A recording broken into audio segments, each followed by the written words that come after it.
আপনারা একটা শক্ত কমিটি করেন, যে কমিটি প্রত্যেকটা ইউনিয়নে আমাদের যুব সমাজকে কাজে লাগিয়ে মাদক বিরোধী সচেতনামূলক কর্মসূচি হাতে নিবে এবং সারা বছর ধরে এই কর্মসূচিগুলো করবে।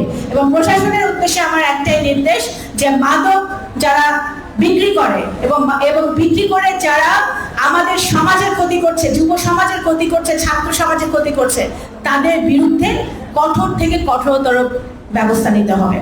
আজকে সরকার আমাদের সংসদে খুবই শীঘ্রই, আপনারা দেখেছেন কিছুদিন আগে, দুই একদিন আগে সংসদে একটি এই যে অনলাইন জুয়ার বিরুদ্ধে একটি আইন পাশ হয়েছে। অনলাইন জুয়া সাংঘাতিক ক্ষতিকর, আমাদের যুব সমাজকে, ছাত্র সমাজকে ক্ষতি করার জন্য একটা বিষ। এই বিরুদ্ধে কিন্তু একটা আইন পাশ হয়েছে। খুব শীঘ্রই পার্লামেন্টে মাদক বিরোধী খুবই শক্ত আইন পাশ হবে, বিল পাশ হবে।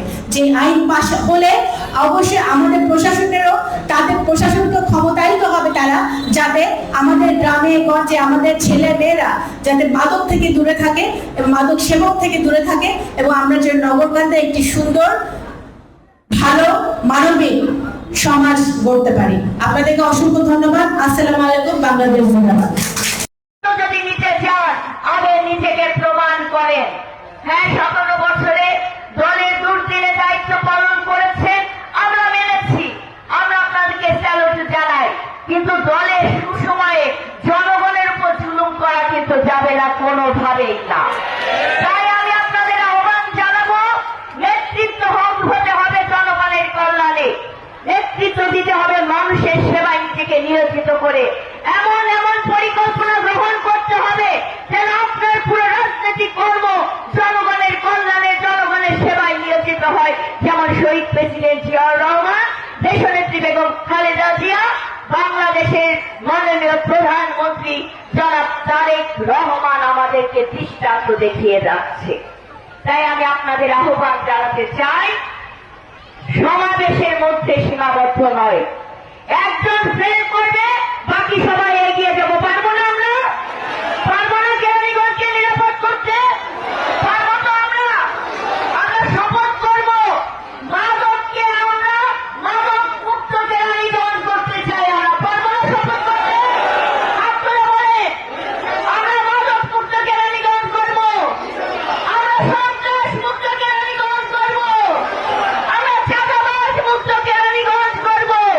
সেই কেরানীগঞ্জ করার পথে যত বাধাই আসুক না কেন, ও বাধা অতিক্রম করে আমরা জনগণের নিরাপদ কেরানীগঞ্জ করতে চাই। আমি আপনাদের সবাইকে ধন্যবাদ। এই বাধা আসুক না কেন, অন্যায়কারী অপরাধী যদি আমার ঘরেও যদি থাকে, তার ব্যাপারে ব্যবস্থা আমরা গ্রহণ করব এবং জনগণের নিরাপদ কেরানীগঞ্জ গড়ে তুলব। সবাইকে ধন্যবাদ জানিয়ে শেষ করছি। আশা করছি করব কাজ, করব দেশ, সবার আগে বাংলাদেশ। করব কাজ, সবার আগে। তারেক রহমানের এই স্লোগান শুধু ধারণ করা না, একে বাস্তবায়ন করতে হবে পাড়া মহল্লায় সচেতনতার মাধ্যমে। ধন্যবাদ সবাইকে। আমি আরেকটু কথা বলে শেষ করছি। আমাদের মাননীয় প্রধান অতিথি বাবু গয়েশ্বরচন্দ্র রায়ের নির্দেশনায় আমরা এই কেরানীগঞ্জে সংস্কৃতি কর্মী যারা আছেন, তাদের যারা অস্বচ্ছ কিংবা দীর্ঘদিন ধরে তারা কোনো সম্মান পাচ্ছে না, তাকে সম্মানিত করার জন্য বাবু গয়েশ্বরচন্দ্র রায়ের নির্দেশনা ক্রমে সাংস্কৃতিক বিষয়ক মন্ত্রণালয়ে আমরা একটি আবেদন করেছি। সেই আবেদনের পরিপ্রেক্ষিতে 13 জন আমাদের নারী প্রতিনিধিরা উপস্থিত আছেন, ছাত্র ছাত্রী শিক্ষার্থী প্রতিনিধি, রাজনৈতিক ব্যক্তিবর্গ এবং ব্যবসায়ী ভাইরা, সবাইকে আমি আমার সংগ্রামী সালাম জানাচ্ছি। আদাব, নমস্কার। সংগ্রামী নেতৃবৃন্দ, সংগ্রামী সুধী, এই প্রোগ্রাম কোনো রাজনৈতিক প্রোগ্রাম নয়, এটি রাজনৈতিক প্রোগ্রামের ব্যানারে একটি ভিন্ন মাত্রিক প্রোগ্রাম। এই সমাবেশ আমাদের নিরাপত্তা নিশ্চিতকরণের জন্য অধিকার নিশ্চিতকরণের জন্য এই সমাবেশ আমাদের মর্যাদা নারীর অধিকার নিশ্চিতকরণের জন্য একটি সচেতনমূলক সমাবেশ। এই সমাবেশে আমরা রাজনৈতিক কোনো বক্তব্য দিতে এখানে আসিনি। আমরা এসেছি এই কেরানীগঞ্জের জনপদ, যে কেরানীগঞ্জের জনগণের মাটি, আপনার মাটি, আপনার ভবিষ্যৎ প্রজন্মের মাটি, আপনার শ্রমের মাটি, আপনার সংগ্রামের মাটি, এই কেরানীগঞ্জের মাটি।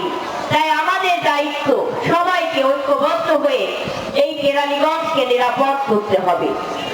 আমরা এখানে দাঁড়িয়েছি সন্ত্রাসের বিরুদ্ধে জিহাদ ঘোষণা করার জন্য, আমরা দাঁড়িয়েছি চাঁদাবাজের বিরুদ্ধে জিহাদ ঘোষণা করার জন্য, আমরা দাঁড়িয়েছি মাদকের বিরুদ্ধে জিহাদ ঘোষণা করার জন্য।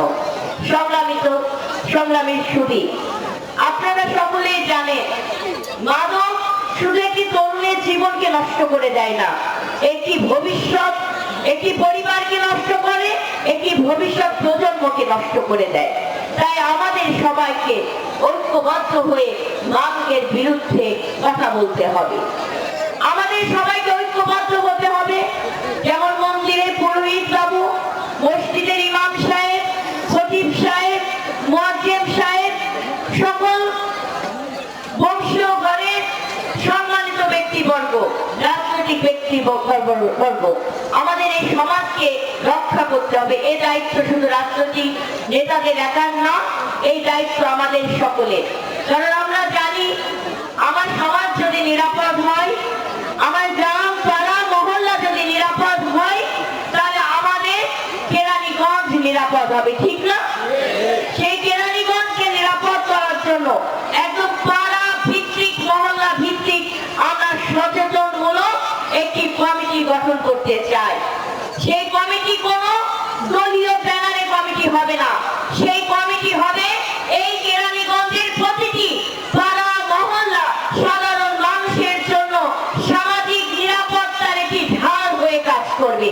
যে কমিটি সদস্যবৃন্দ আপনারা নজর রাখবেন, আপনার পাড়া কিংবা গ্রামে কোন যুবকটি নেশায় আসক্ত হচ্ছে তাকে আপনারা চিহ্নিত করবেন, কোন যুবকটি অসৎ ব্যক্তির সাথে চলাফেরা করছে তাকে আপনারা চিহ্নিত করবেন, কে সমাজ বিরোধী কাজ করছে, কে ব্যবসায়ীদের জীবন হারাম করে দিচ্ছে, ব্যবসায়ীদের কাছে টাকার বিনিময়ে দোকানপাট পরিচালনার জন্য যে উৎপাদ করছে তার বিরুদ্ধে আপনাদেরকে সোচ্চার হতে হবে।